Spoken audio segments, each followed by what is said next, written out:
Hello everyone and welcome back to the channel.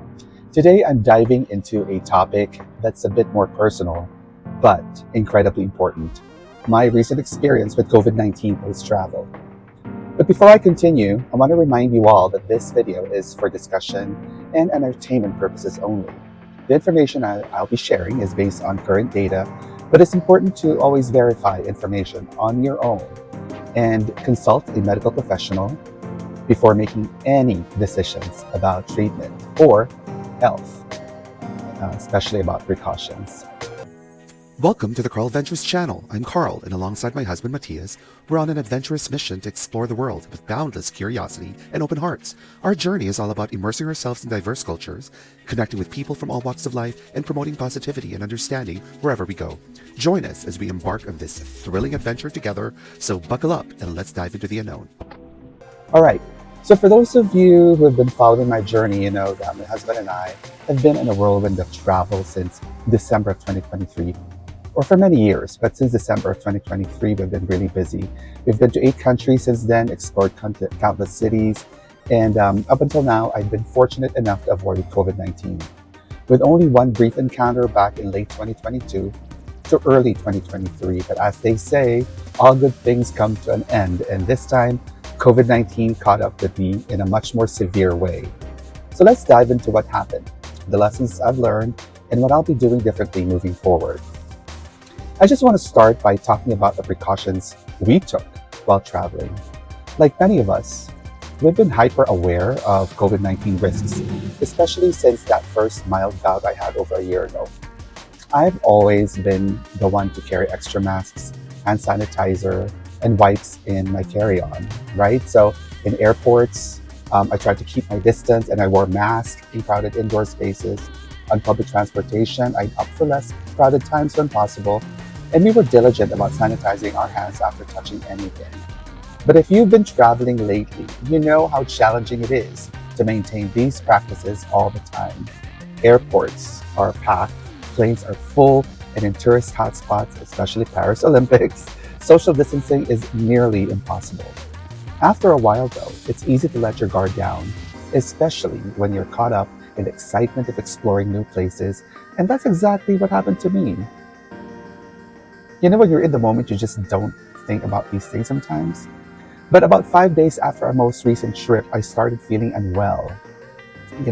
At first I thought I might just have a mild cold or maybe just the exhaustion of our travels, but it definitely did catch up with me.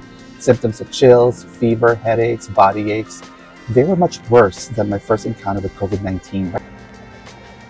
So I tested positive for COVID today. I've been having a lot of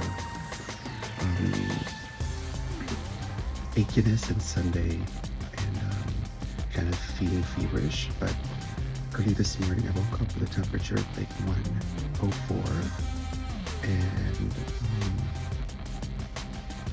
so I gave myself like cold compresses to alleviate the rising temperature, and all day I've been managing the fever because it goes up and down like 102 to 106 like an hour ago. My lip is so dry right now from everything, so this is a cold compress. I don't have any other symptoms other than fever, thank God, but that alone is concerning since fever above a certain degree can cause tissue damage and cell damage. So I'm going to check my temperature again since I already took the Tylenol, and I also set up an appointment with a telemedicine doctor who prescribed Paxlovid for me. Paxlovid is a medication, it's an antiviral medication that hopefully reduces or cuts the recovery time in half. So let's see how this goes. So right now,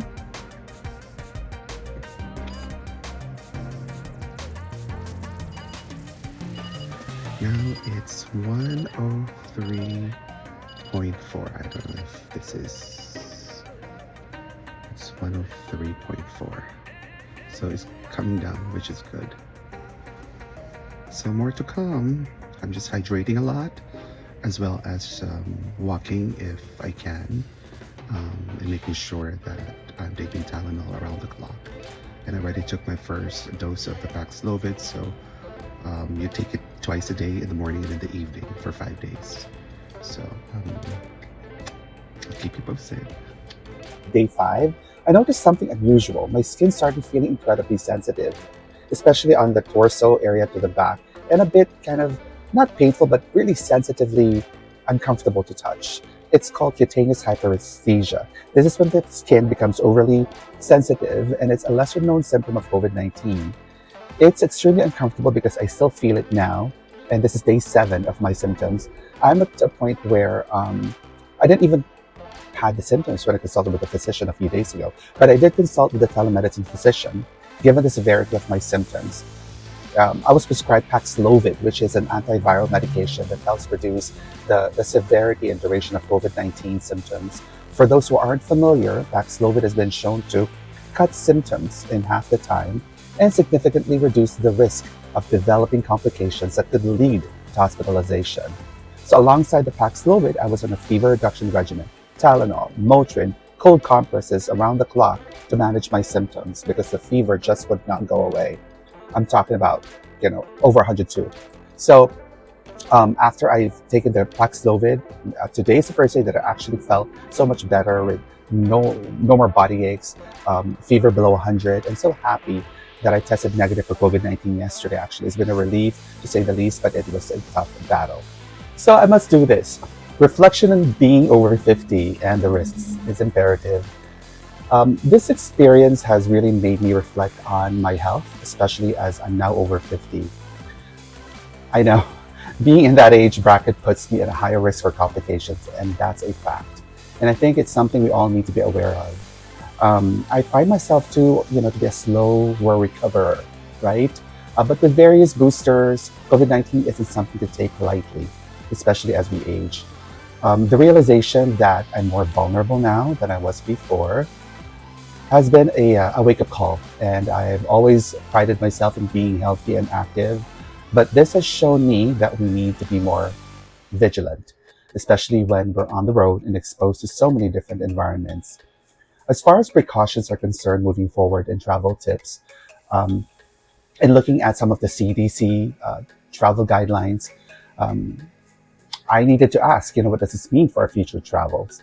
And I said to myself, we'll just definitely need to be doubling down on our precautions. That means staying up to date with our vaccinations, wearing masks in crowded indoor spaces, especially during peak travel times, sanitizing more frequently, and being more mindful, right, of our surroundings. But beyond that, I'll be more conscious of my health in general, listening to my body and not pushing myself too hard. Exhaustion is a great immunosuppressant. It really pushes your immune system down. And in planning travel, I cannot stress enough the importance of being prepared. Have a plan in case you do get sick. Know where the nearest medical facilities are, and keep a basic health kit with you. And if you do start to feel unwell, don't hesitate to seek medical advice. It's better to be safe than sorry. So for the fall season, it's August 24th now, I believe. And as we move into this season of changing weather patterns, I want to encourage you all to take a moment and think about your health. Whether you're planning a trip or just going about your daily routine, preparation is key. Make sure you're up to date on your vaccinations, know what precautions you need to take, especially where you're going, and have a plan in case you get really, really sick. COVID-19 is still with us, right? And as many many people's experiences show, it can strike when you least expect it. So let's all do our part to stay safe and healthy as we continue to explore the world. So thanks for sticking with me through this more serious topic today. I hope my experience helps you in some way, and I'm looking forward to sharing more travel stories with you soon, and under healthier circumstances for sure. Stay safe, and I'll see you in the next video. Thank you. Don't forget to like, subscribe, and hit the notification bell for more.